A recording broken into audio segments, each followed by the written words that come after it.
Well, hello. I'm Randall from Randall's ESL Cyber Listening Lab, providing tips on language learning, culture, and human development. And today I'd like to talk about Memorial Day. Here in the United States, the last Monday of the month is a day when we honor those that have died in military service. And what people often do on this particular day is they go to the cemeteries, decorate graves, sit around and talk about loved ones who have passed away. And that meaning of Memorial Day has been extended, not to just to those that have died in military service, but family, friends, and so forth.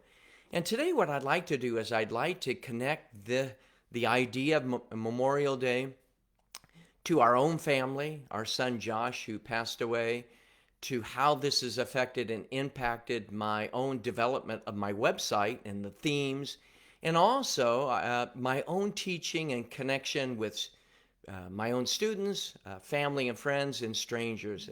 And during this presentation, I'd like to encourage you to share any comments that you might have about how we can be more compassionate, kinder to those who struggle, because often people struggle deeply beyond our awareness. And I just want to say hello to some of those people who are checking in to the website. So again, feel free to share your comments about how we can support one another, especially in difficult times. Basically, let's just go back a little bit to tell a little bit about our story. Um, we actually were living in Utah many years ago, and after I graduated with a master's in teaching English as a second language, well, we wanted to see the world. And so my wife and I decided to move to Japan. At the time, we had one daughter. She was 1.5 when we moved there. And, living in a foreign country can be extremely stressful for any of you who have done that.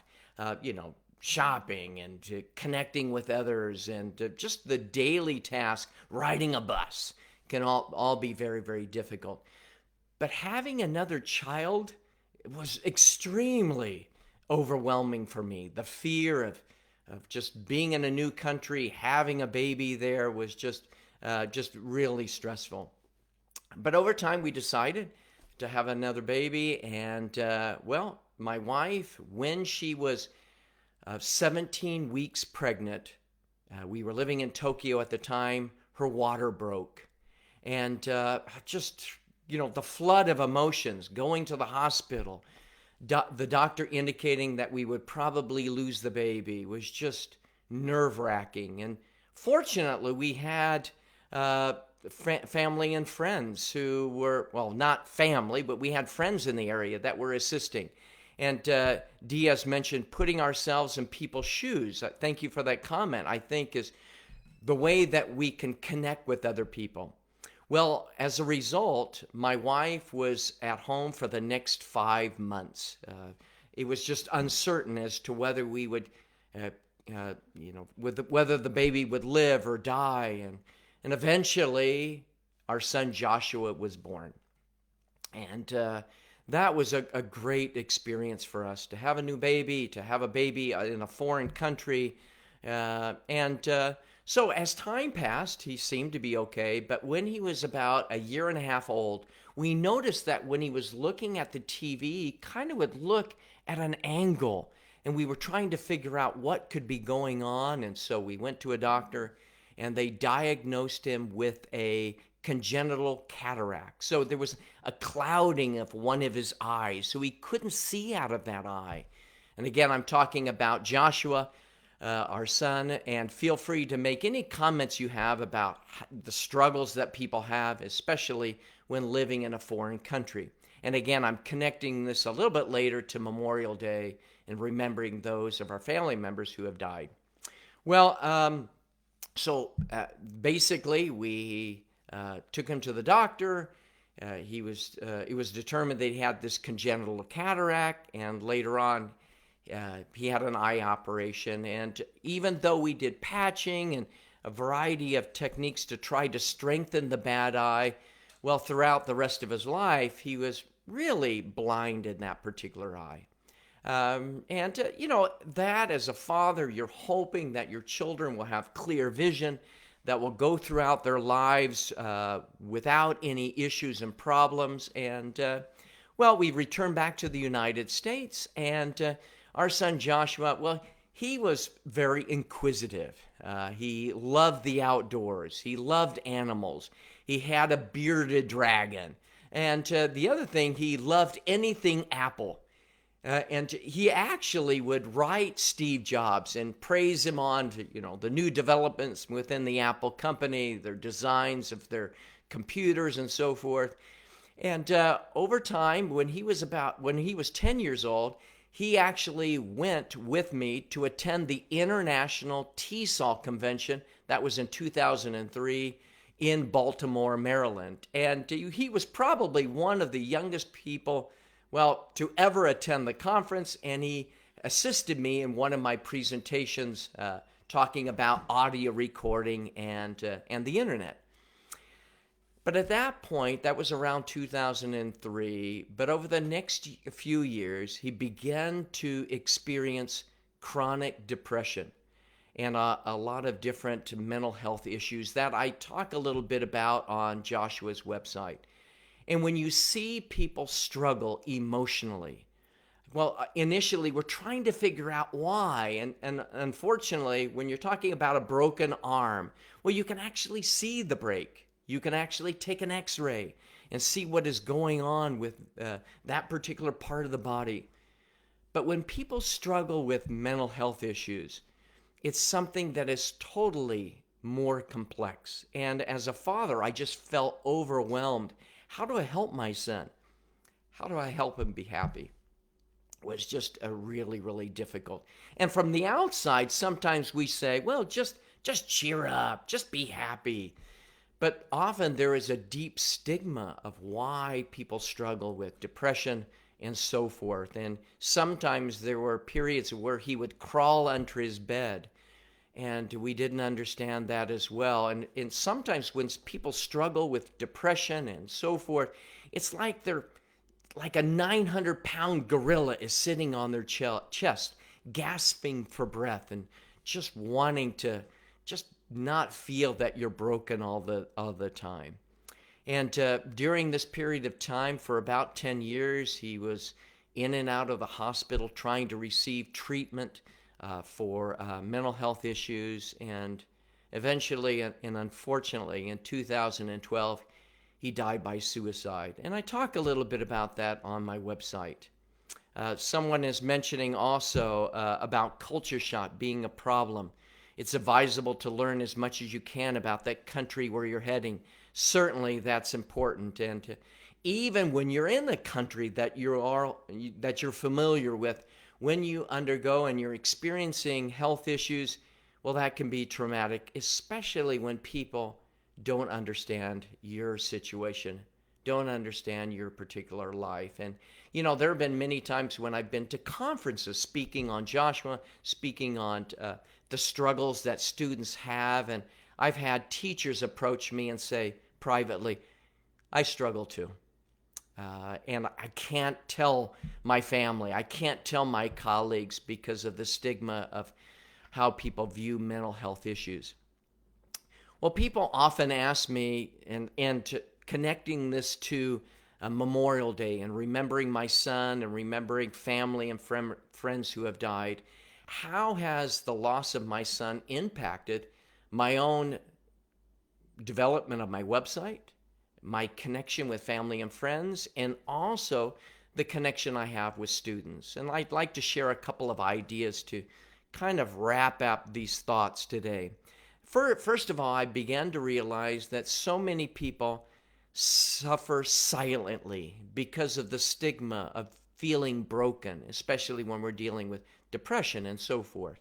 There were times in my own teaching when I saw a student, sleeping in the classroom, and I thought, they've been playing video games all night. And then I began to realize, with my own son, there were times when he was bullied at school. He would come home and he would just really looking depressed and sad, and I would say simplistic things like, well, just cheer up, tomorrow will be better. Then I began to realize that my own students who are sitting quietly, maybe sleeping in the classroom, and rather than assuming that they've been playing video games all night, perhaps, maybe, they received a call from their father last night telling them that their mother had been in an accident and was in the hospital. Or maybe a grandparent was dying of cancer. And so I began to transform the way I was thinking, that rather than coming up and assuming that students were just struggling because of things that were self-inflicted, that maybe they were going through very difficult times in their lives that were beyond my awareness. Or sometimes in the cafeteria, when I see a student alone, rather than assuming they just want to be alone, maybe they are deeply yearning for someone to step into their lives and sit with them, hold their hands emotionally, and just wish them a good day. The other thing I think I've learned from this experience, beyond being more compassionate towards students, is realizing that in the development of my website, that people often, teachers as well, are looking for information and listening activities that are not just about renting a car or buying a hamburger or something like that, but they're often interested in delving into more difficult topics. Marco is saying in one of the comments, hard question you're asking, Randall. We need to be as empathetic as possible, be open-minded, just be there, show sincere appreciation, and slightly push the other person to understand that he's not alone. Thank you, Marco, for that comment of, stepping into discomfort. And sometimes these questions are difficult to ask. It's much easier to ask about the weather than to ask about someone else's pain and discomfort. And so, as I mentioned a minute ago, some teachers have asked for other topics that delve into more challenging issues.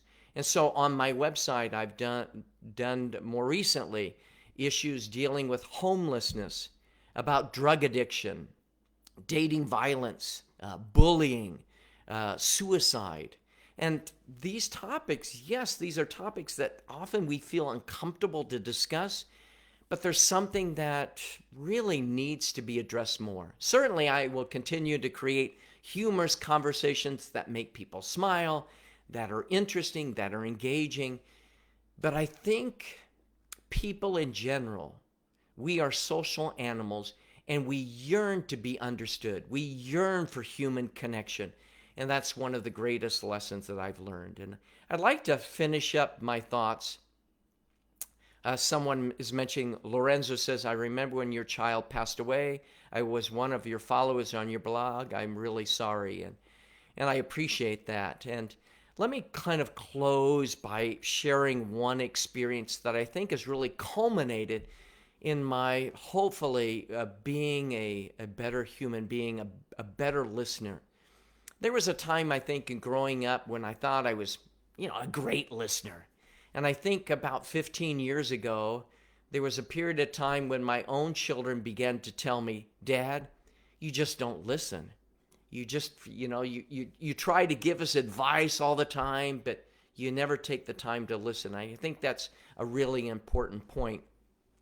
And I remember a few years ago, this was a couple of years ago after Josh died, I had a student that was planning to return back to his country.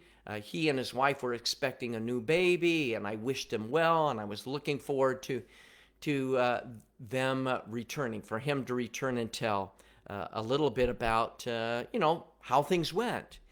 Well, a couple of weeks went by, and when I saw him return, I saw him walking down the hallway, and I walked up and greeted him, and I said, well, how are you doing? How is the baby? How is your wife? And he paused with a very forlorn expression, and he said, the baby died. And in that moment, I was about to say, I know how you And then I caught myself and I said, in my mind, I absolutely have no idea how you feel. And sometimes we use what are called competing sympathies. Oh, I've gone through that experience, and so I understand how you feel. And the reality is, so often, we absolutely have no idea how people feel. For example, someone might say, well, my grandfather passed away. And I might think in my mind, well, my grandfather passed away, so I know how you feel. But the reality is, with my grandfathers, I didn't see him that often. While a student whose grandfather has passed away, maybe that individual was the person that raised them. That was their own father. Maybe their own father had passed away and now a grandparent was taking care of him. So using these competing sympathies certainly is not what we want to do. So the last thing I want to share with you is often in many traditions around the world, we hear about the golden rule: do unto others as you as you would have them do unto you. But that really comes from an egocentric model of thinking. In other words, I will do unto you the way I want you to do unto me. But that doesn't take into account cultural differences. How we view the world is quite different. So instead of thinking of the golden rule, we should be thinking of the platinum rule.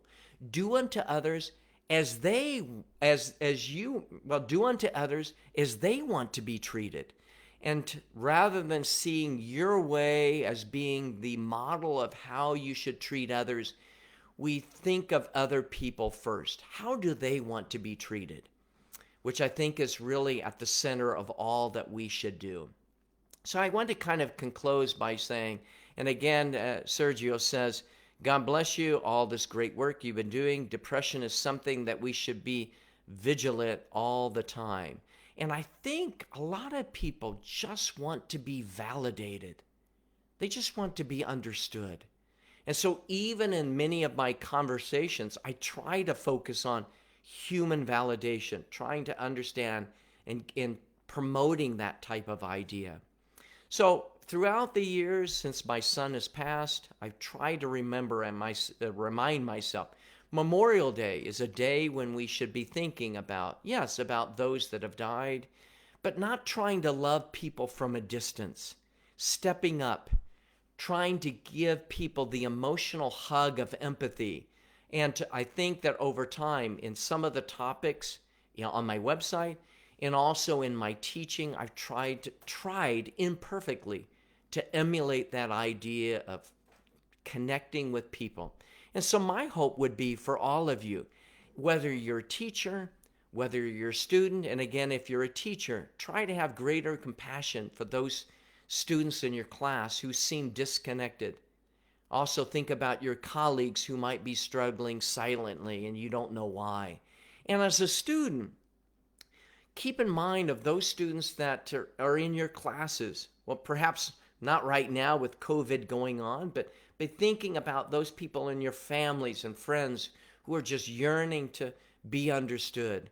Step into some discomfort because it's not easy. And one of the things I greatly admired about our son Josh is that although he had, and one of the things that people didn't know about Josh, he had high functioning autism.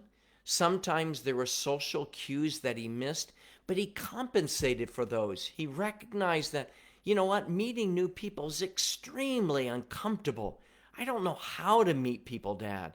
And one of the things that he tried to do was to show compassion at school to those that seemed on the margins, that were marginalized by others who often just didn't know how to relate. So today I just talked a little bit about Memorial Day. I've talked a little bit about our son Joshua, about instead of following the golden rule, but the platinum rule of trying to treat people how they want to be treated and not how you want to treat them. I think we will do a greater service to so many people. Again, I've been talking throughout this presentation about struggle and so forth. And so as you leave the presentation, any of you who have other comments about how to help people who are struggling, how to be more compassionate, to those who have difficulty. That is kind of my presentation today. So over time, what I hope to do is to do these live presentations. I hope to do them maybe once a week, something like that, on a variety of topics. The one that I did yesterday was focusing on the struggle in learning a language. One of the future ones I want to do is how do we improve our language skills? What are some tips to improve our vocabulary, our reading, and so forth that can help us in so many different ways? And as you notice, my introduction, I talk about my broadcast being tips on language learning, culture, and human development. And I think one of the greatest things I take away from language learning is not just about learning a language. Because a few years ago, one of my students said at the beginning of my grammar class, "Randall, do you enjoy teaching grammar?" And I said, "No, I don't." And the student immediately thought, "Well, I think I want a new teacher." And I said, let me phrase that. If the only purpose is to study a language, is just to be able to speak, then I'm not really interested in talking about grammar rules. And if I ask you, how many of you really enjoy studying and teaching grammar? Many of you will probably feel when I think of grammar, I think it's confusing and difficult and just boring. But I mentioned to the student, one of the greatest things that I enjoy most is by using grammar as a vehicle to human development, of connecting with people, of sharing ideas.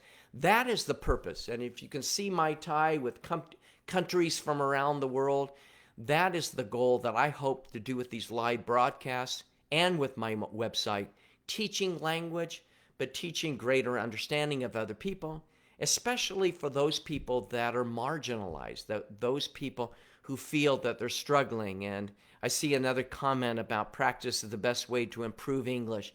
Yes, practicing the language, but practicing human connection. Finding out how people really feel is probably one of the goals that I have. Well, that's all for the presentation today. I want to join you. I'd like to thank you for joining the live broadcast. Feel free after this is over to share your comments. Also, I would visit my son's website. It has more information, a little bit about his life, about suicide, about mental health issues, and hopefully for those that are struggling, either you yourself silently or other family members and friends, that you can extend your heart out to them and connect in a way that you never imagined. So again, I want to thank you very much, and I look forward to visiting you again online in the future. Again, thank you and have a great day.